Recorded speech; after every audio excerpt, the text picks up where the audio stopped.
Hello students, welcome to Political Economy 1 MOOC. The topic for today's discussion is globalization and the problem of social exclusion. An interesting topic, but let us begin by understanding what is globalization, and that is the first question we are going to address.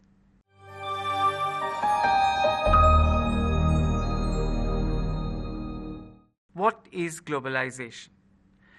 Much talked about world, and we have seen, if you read Deepak Nair and Amit Bhaduri's book, The Intelligent Person's Guide to Liberalization, you will find that globalization, liberalization, and privatization have been referred to as euphemistic expressions celebrating the high noon of capitalism. It is the global ascendancy of capitalism that is basically masquerading as globalization. It is a process which has been described as an intensification of worldwide interconnectedness, which has ushered in an era of multilateral governance, thereby considerably reducing the traditional role of the states. And that is why we see that in this globalizing world, more and more space is being afforded to the private players who can take opportunities of the globalizing currents which have been set forth in motion by the WTO, the IMF, and the World Bank, who have emerged as the triumvirate constituting the economic apparatus of economic globalization. But although this means big for the private players, you must be conscious from the very beginning that this is a reality which is not unfolding over a level playing field. And that is what we must take stock of at the outset. So it is an uneven process in as much as people living in different parts of the world are affected differently by this gigantic transformation of social structures and cultural zones. However, it is not just a process but an institutional form embodying a host of international institutions governing trade, investment, etc. It is possible for a state to respond to these global currents and trends with necessary policy changes and legislations. So what have been the various responses to globalization? As I have said earlier, globalization approximates the idea of a borderless world, and with the onset of the WTO regime, countries like India have sought to align themselves with global currents of liberalization and privatization in the hope that such alignment would create opportunities and open up avenues for growth and development. More specifically, since the dawning of the age of liberalization in the post-1980 era, countries like India have witnessed a spate of institutional reforms to liberalize the economy by weeding out outmoded institutions like the licensing system and various closures which frustrated trade and development in the license Raj. This opening up of the economy to private players is testified by policy changes and legislations enunciated by the Government of India. Instances include the proposed Indian Seed Bill of 2004, the National Textile Policy of 2000, and the National Foreign Trade Policy of 2004. Now, all these policy changes were happening with the onset of the liberalization regime in India. While at one level, these institutional changes did open up opportunities for economic growth and development, there are crucial loopholes which need to be addressed. For even where growth and development did occur, they did not necessarily accrue to all sections of the stakeholders, and particularly to those who were at the bottom rung of the population. And for addressing the plight of these sections, the state needs to play a supportive role, which is vital, ensuring that these people gradually develop the capacity and the ability and the competence to utilize favorably the opportunities unleashed by an era of globalization. In other words, what we are trying to suggest is this, that subsequent to the dawning of the liberalization age, countries across the world, and I have used the Indian example, countries across the world have tried to set sail to the winds of globalization, and they have started tailoring their policies and effecting the necessary policy changes to take advantage of the opportunities which are available in a globalized world. So although the Bretton Woods institutions, the WTO, the World Bank, and the IMF, are the global players who have emerged as the bandmasters of a globalizing world, to play second fiddle to their tune, countries across the world will need to enunciate necessary policy changes within their domestic domains. And that is why the state remains an important actor as a manager, as a facilitator of globalization. So very specifically, to understand the problem about social exclusion, and social exclusion is not a story which will be universally written across the world, because every country and regions, even within a particular country, will have their own nuances and individual histories to project. Now, that is why you have to understand that this is a reality which is best understood with reference to an example. And I have chosen the Indian example for clarity. India witnessed a spate of institutional reforms since the 1980s. In the realms of agriculture, for instance, India opened its hitherto protected seed industry to private companies. This was in keeping with the new national seed policy released by the national government in 2002 to reduce the direct involvement of the government in seed production and marketing, and to actively encourage the private sector to engage in research and development of new varieties of seeds. While a change in the rules did register an improvement in economic growth and development, please understand that growth did not happen so far as all sections of the stakeholders are concerned. And that is why we insist that growth did not percolate to the poor and the marginalized farmers. That would be possible only by putting in place the necessary institutions to include the poor or protect them from exclusion from the benefits of growth institutions that will function as a buckle linking overall growth and poverty reduction. You will please recall that even the Green Revolution that happened in India in the 1970s was grey for most. And that is why it is important to appreciate and acknowledge that the race does not start from the same point. People who begin the race with very different situations obviously end up very differently. And that is why we understand that globalization, and I would be harping on this again and again, globalization does not unfold over a level playing field. People are differently capacitated, people are differently abled, and therefore it is not possible for them to take equal advantage of the opportunities offered in a globalizing world.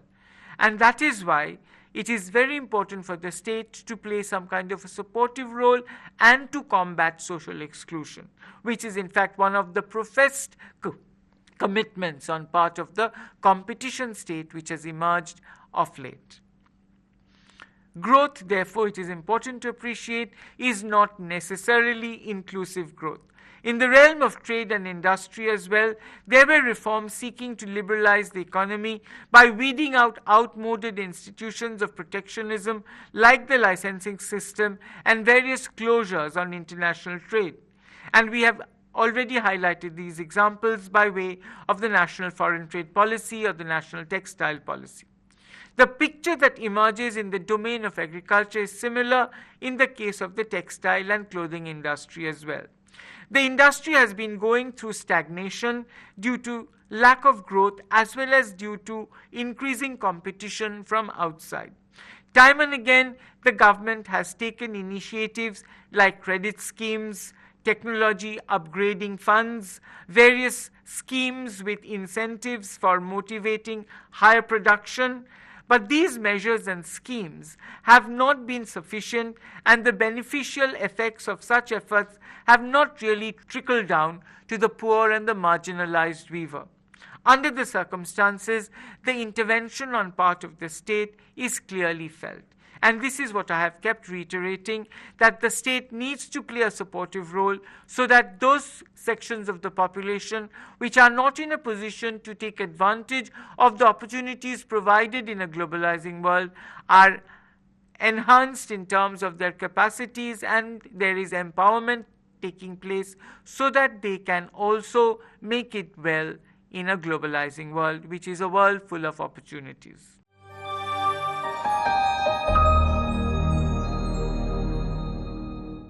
It is important, therefore, to address what these two facets of liberalization are. External and internal. That is how we will try to understand the concept of liberalization unfolding in a globalizing world. And it is the interaction of these two facets, the external and the internal, that shapes outcomes and affects how its costs and benefits are going to be distributed. Internal liberalization can be viewed as an institutional process which involves the dismantling of the licensing system, opening up a number of sectors previously reserved for the public sector to private investment, loosening, if not abandoning, the control of administered prices. While external liberalization entails institutional changes like the removal of non-tariff barriers to imports, reduction in import tariffs, removal of restrictions on foreign investment. In other words, through both these facets, liberalization seeks to provide more space to private players so that they can give vent to all those entrepreneurial skills that are latent in them.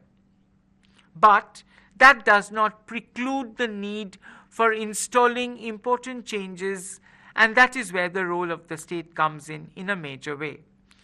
Although these evidently require alterations in existing policies as well as simultaneous enunciation of new policies, we see that it may be helpful to think of policy as the aims, goals, and intentions of the governments. Institutions can be understood as the means, rules, or procedures put in place to achieve those goals. Institutions, therefore, constitute the architecture and the rules that determine the opportunities and incentives for behavior, inclusion and exclusion of potential players, and structuring the relative ease or difficulty of inducing change and the mechanisms through which change may be facilitated or denied. In other words, policy is the broader framework, but to make that proper framework operative, one has to set in motion various regulations, do's and don'ts, which we refer to as the institutions or the ways of doing things that will be pursued by different players. But two seminal questions emerge at this juncture, and they can hardly be denied, for those have a bearing on the issue of public welfare in general and pro-poor growth, particularly in countries like India, which have to deal with the reality of poverty and underdevelopment.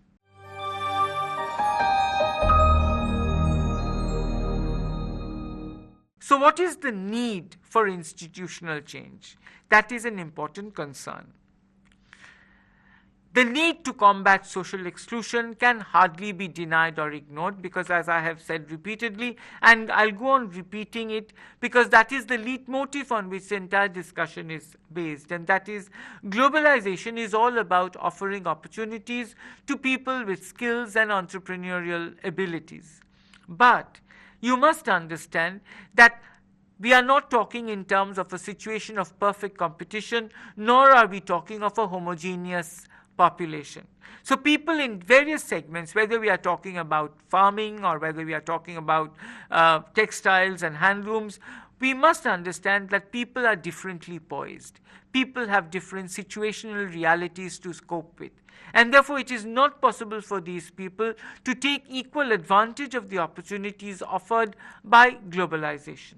And that is why the problem of social exclusion becomes inevitable, in the sense that not everybody will be able to take advantage of these opportunities, and therefore everybody will not be an equal beneficiary of the growth and development story that is part and parcel of globalization.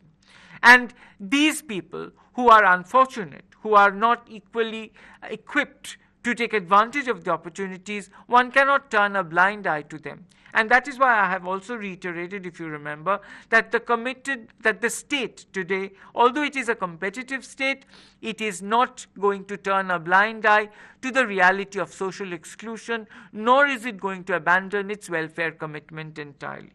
And this is what we are trying to look at intensely. First, it is one thing to pronounce policies at the governmental level.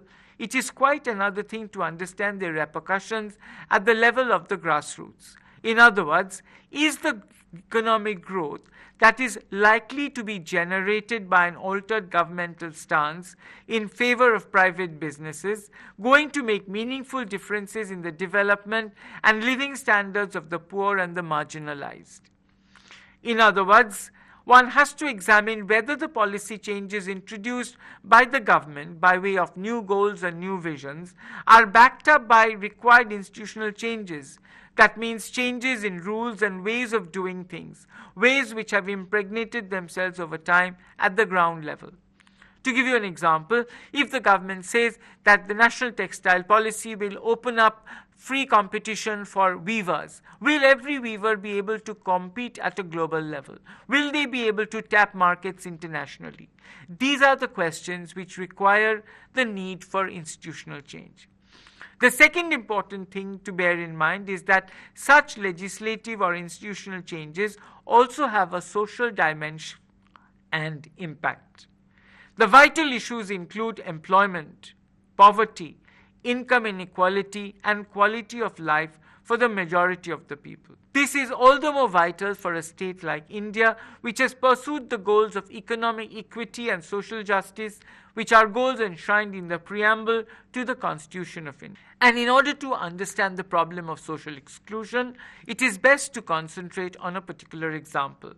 And I will use the case study of the Phulia weavers of West Bengal in order to illustrate the case of social exclusion and the problems that need to be addressed by the government. The problems associated with the afore discussed policy changes in the realms of business and industry were sought to be tested in the context of the handloom weavers in the state of West Bengal. A cross-section of the handloom weavers in Phulia in the Nadia district and Dhonikhali in the Hooghly district were interviewed, and their responses seem to confirm the lacunae inherent in the policies and legislations ushered in by the Government of India on the onset of the WTO regime. So what is the context? The handloom industry in West Bengal. I'm sure you are all aware of the ethnic and the beauty of the artifact that we call the sari, which is the woman's wear. The government of West Bengal attaches a lot of importance to medium and small-scale industries, more so because these industries are prone to be adversely affected in an age of globalization and liberalization. In West Bengal, the number of handloom industries is 351,000, involving 666,000 workers. Besides, there are 180,000 looms under the aegis of cooperative societies, employing an additional 298,000 workers. So we are looking at a minute segment of the population of West Bengal. But this is the importance of appreciating the problem of social exclusion, that one might miss these finer details. As they say, we must not lose sight of the trees in trying to be captivated by the beauty of the forest. Okay? So the government claims that in recent times it has taken initiatives towards modernization of handloom industries, the use of computer graphics for creation of modern designs, use of vegetable dyes, and enhancing market accessibility. But all these measures have not really been instrumental to the alleviation of the living standards of the Phulia weavers that I will be talking about. So there has definitely been an attempt on part of the government to revamp the textile industry, particularly in a globalizing age. The textile and clothing industry is an important sector in West Bengal, but the industry has been going through stagnation, both due to lack of growth as well as due to increasing competition from outside. Time and again, the government has taken initiatives like credit schemes, technology upgradation funds, various schemes with incentives for motivating higher production, but these measures and schemes have not been sufficient, and the beneficial effects of such efforts have not really trickled down. The main reason could be lack of participation from large sections of artisans who are not sufficiently empowered and whose circumstances have not permitted them to participate with full gusto. However, demands and markets have constantly evolved. Therefore, there is need for the textile sector in West Bengal to be more informed about the needs and demands of the market to be able to cater to market needs. In other words, that is exactly what I have been saying again and again, that not everybody may be in a position to take advantage of the opportunities provided by globalization. And this becomes discernible with reference to the textile industry in West Bengal, particularly if we concentrate on the plight of the handloom weavers of Phulia and Dhonekhali.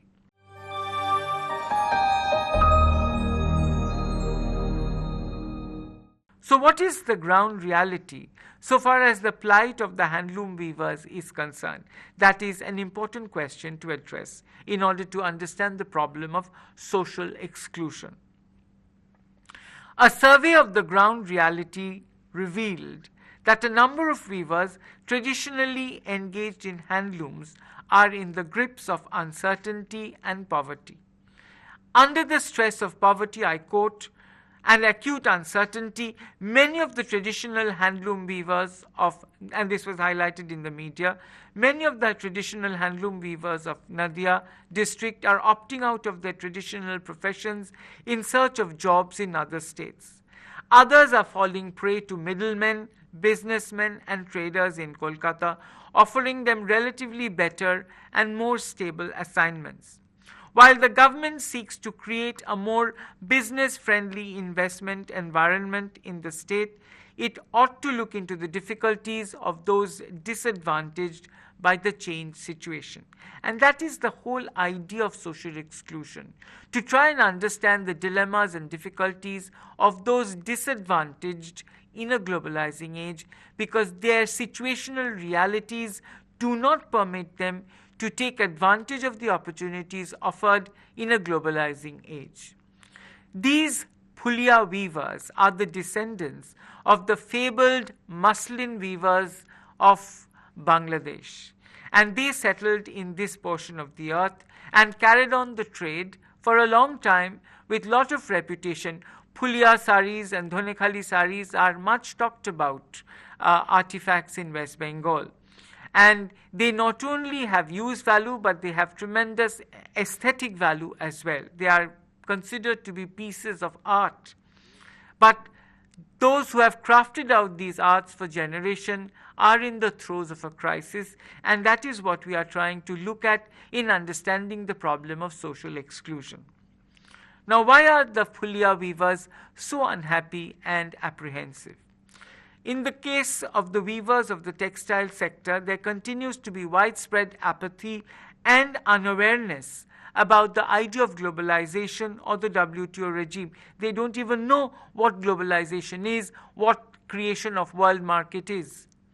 But the winds of globalization were blowing across the textile sector as well in West Bengal, and this is evident from the admission of a section of weavers at Phulia that they are definitely experiencing certain changes in their lives since the onset of the liberalizing era.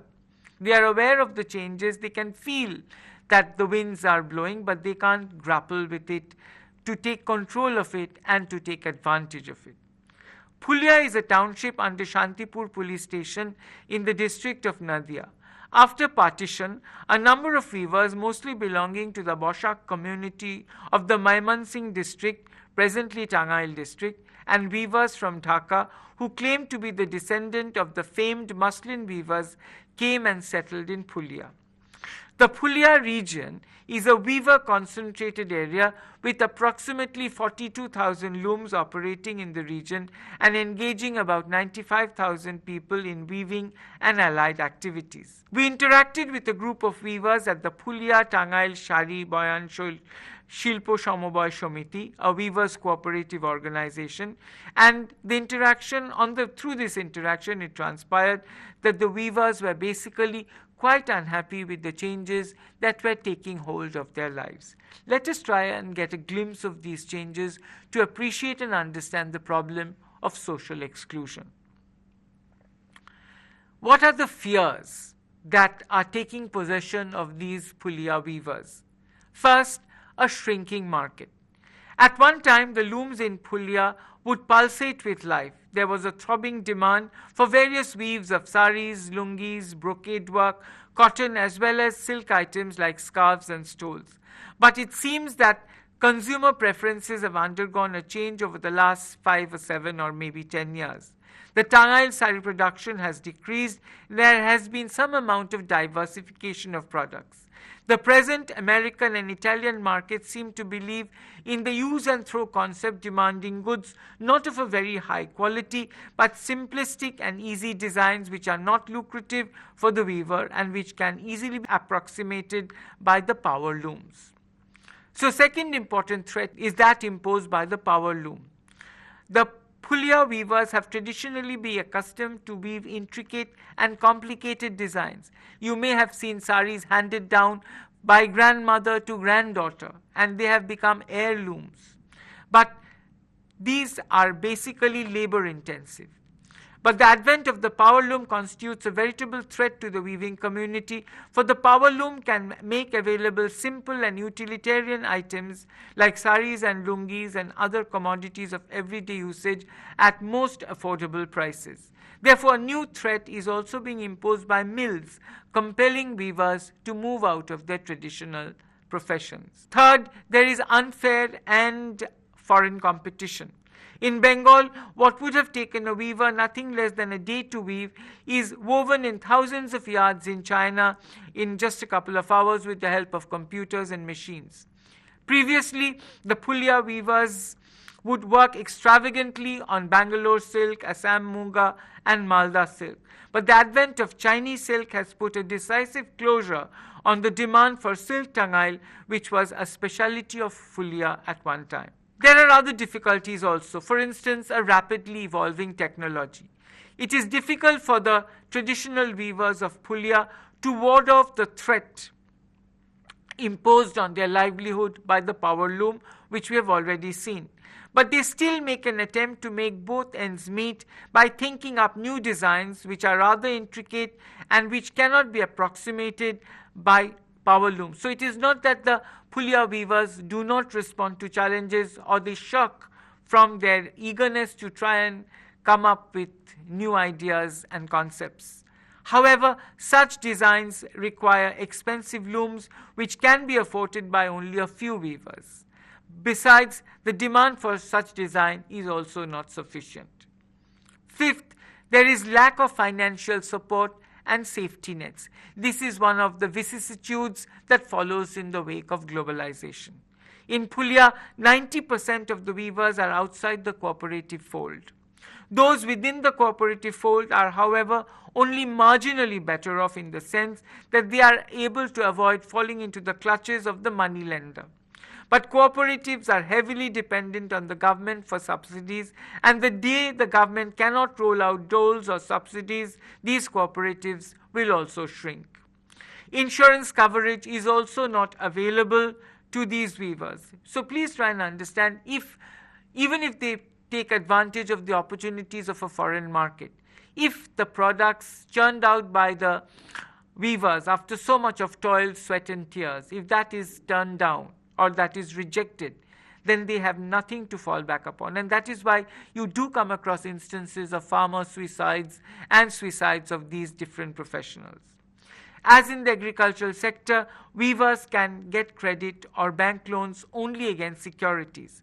Ultimately, the weavers have to find their own contacts and negotiate their own deals at an individual level, and mostly under no cover of security.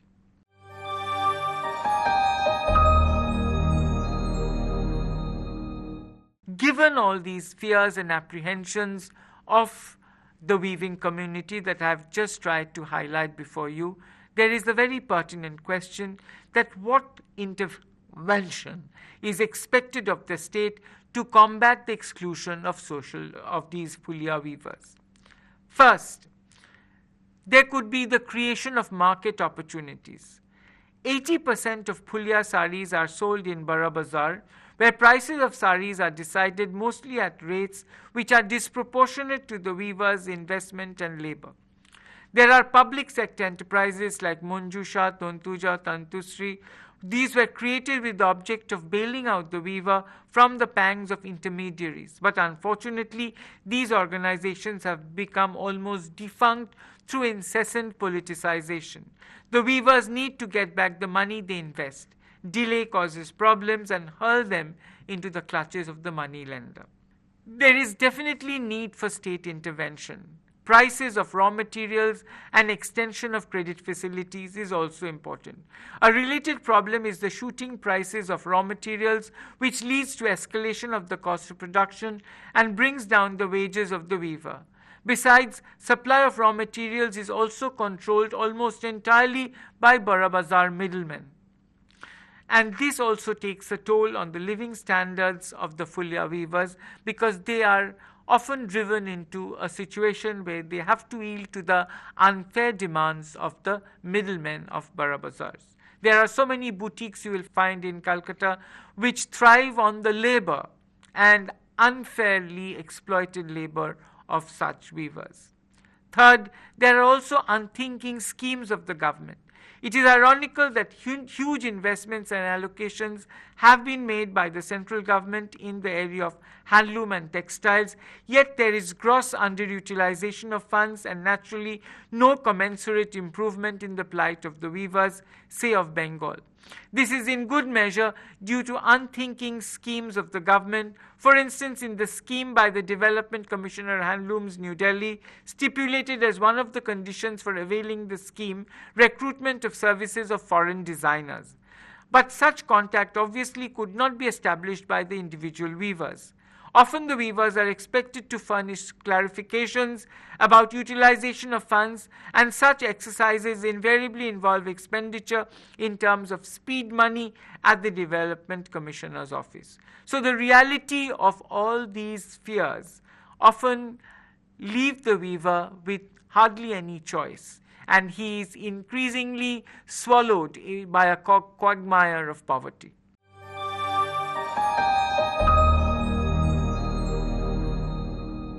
So what are the key issues to combat social exclusion? First, there is a general lack of awareness that is noticeable at various levels.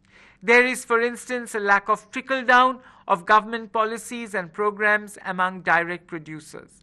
There is also lack of awareness among policymakers about grassroots realities. The weavers also need to be better informed about changed market situations. So there seems to be a gap between the policymaker and the policy recipient. That gap has to be bridged, and one of the important inputs that we can offer through this study is that there needs to be more grassroots involvement in policy making. Second, there is lack of coordination and cooperation among various agencies and groups. Alongside training of panchayat officials and other personnel manning bodies of local governance, need is felt for institutions or entities to complement the existing infrastructure so as to ensure export augmentation. Third, there is a clearly lack of market intelligence in the realms of horticulture and handloom and textiles. This is of crucial importance if, for instance, the weavers are to enhance their ability to cope with competition. I have again and again harped on the point that globalization never unfolds over a level playing field, and the whole reality of social exclusion stems from that. So the government needs to look into other areas as well. There is the absence of social security nets. This is crucial in an age of liberalization, and there ought to be availability of loans and credit facilities for the players. The issue of gender is also important and deserves attention. And one has to devote a lot of attention to the role of women and the prospects of women participation in decision making. There is so much of unpaid labor that is extended by the wife of a weaver, for instance. And all that needs to be factored in estimating the cost of the production. Sixth, there is also need for participatory management. Presently, there is very little interface between policymakers and the direct producers and stakeholders. This gap must be bridged if policy is to ultimately address the needs for whom it is intended. And last but not the least, there is need to provide and augment infrastructural facilities. Often during the rainy season, the weavers complain, the looms remain submerged, and because of poor drainage, often all activities come to a standstill. Such interventions are to be addressed. So the vital policy implications for dealing with social inclusion pointed out include Bob Jessup's emphasis that a more market-oriented state in terms of a move away from the Keynesian welfare national state towards what we call the Schumpeterian competition state is a reality. But this competition state is a state that aims to secure economic growth within the borders of states by securing competitive advantages in the wider global economy. But in so doing, they attempt to increase market responsiveness by promoting entrepreneurialism and labor flexibility, but they are not unaware of the need to combat social exclusion and to bolster the moral foundations of society. In the light of these aforementioned key issues, one may therefore harp on two crucial policy implications. First, translation and distribution of relevant information and literature as a part of a strategy of empowerment of the stakeholders. And second, the necessity of establishing an interface between the government and the policymakers and the direct stakeholders in order to ensure the relevance of policies. So is growth really ushered in by globalization? Of course it is. But the tragedy is that it does not necessarily percolate to all sections of the society. That would be possible only by putting in place appropriate positions to include the poor or protect them from exclusion from the benefits of growth institutions that will function as a buckle linking the overall growth story and poverty reduction. This is especially true for various segments of the Indian population, as I have demonstrated with reference to the handloom weavers in Pulia. Therefore, it is imperative that the government cognizes their problems and difficulties and initiates necessary supportive measures so as to enhance their ability to cope with the challenges imposed by competition. So, the state must act as a facilitator for various sections of the population. It is time for the state to imbibe the role of a facilitator and to initiate the necessary steps so that the stakeholders in various segments can respond positively to the challenges and opportunities surfacing in a globalizing world. And therefore, the state has to look upon itself increasingly as an agent of institutional change. Reviewing the case of Uttar Pradesh, Kerala, and West Bengal in the post-liberalization era, Amartya Sen therefore penetratingly observed that all the states need to pay more attention to creating the economic conditions for fast, participatory growth of their respective economies.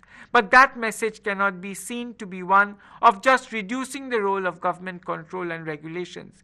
There are positive initiatives to be taken for raising the human capabilities that make life worthwhile and which can also, given the appropriate economic climate, serve as the basis of fast and participatory economic growth.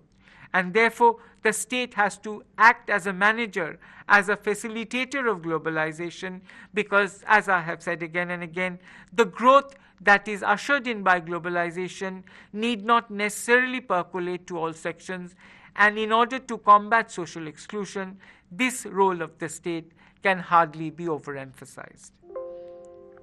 Thank you.